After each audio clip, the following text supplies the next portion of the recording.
আওয়ামী লীগ ফ্যাসিবাদ বাংলাদেশের রাজনীতির কোনো উপযোগী কোনো দল নয়। উপস্থিত আহত পরিবারের লোকেরা, আহত ভাই বোনেরা উপস্থিত রয়েছেন, যাদের আর্তচিৎকারে আজ বাংলাদেশের আকাশ, শাহবাগের এই আকাশ প্রকম্পিত হয়েছে।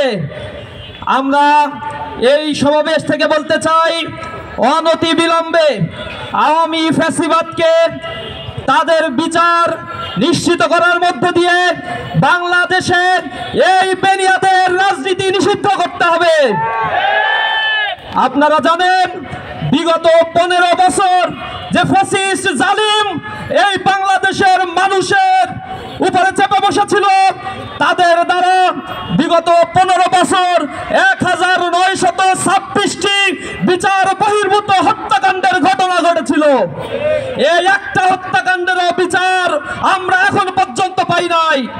জুলাই গণ বিপ্লবে এই এক মাসে 2000-এর কাছাকাছি ছাত্র জনতাকে নির্বিচারে গুলি বর্ষণ করে তারা নিহত করেছে, শহীদ করেছে। আওয়ামী লীগ ফ্যাসিবাদ বাংলাদেশের রাজনীতির কোনো উপযোগী কোনো দল নয়। আপনারা জানেন, 1971 সালে বাংলাদেশে যে মুক্তিযুদ্ধ সংগঠিত হয়েছিল, এই মুক্তিযুদ্ধে পাকিস্তানি হানাদার বাহিনীর বিরুদ্ধে আমাদের যুদ্ধ করতে হয়েছিল। কিন্তু এই বাংলাদেশে শত বছরের ইতিহাস সাক্ষী, সাজাতির বিরুদ্ধে এমন নারকীয় হত্যাকাণ্ডের দ্বিতীয় ঘটনা এ ভূখণ্ডে আর ঘটে নাই। সুতরাং আওয়ামী লীগ এই ফ্যাসিবাদ বাংলাদেশে কোনো রাজনৈতিক দল নয়, এটি সশস্ত্র সন্ত্রাসী সংগঠন।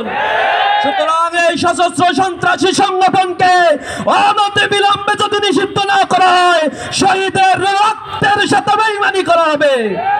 আমরা ছাত্র জনতা একতাবদ্ধ হয়ে এই ফ্যাসিবাদকে বাংলাদেশে চিরতরে নিষিদ্ধ করার জন্য কঠোর কর্মসূচির দিকে যাব ইনশাআল্লাহ। সরকারের প্রতি উদাত্ত আহ্বান জানাই, আপনারা যে রক্তের উপরে দাঁড়িয়ে আজ এই শাসন ক্ষমতা পরিচালনা করছেন, দয়া করে রক্তের সাথে গাদ্দারি করবেন না। এই রক্তগুলোর দাগ এখনো শুকায় নাই, শহীদের মায়েদের আর্তনাদ আমরা এখনো দেখতে পাচ্ছি। সুতরাং এই বাংলাদেশে খুব অতি দ্রুত এই ফ্যাসিবাদকে নিষিদ্ধ করবেন।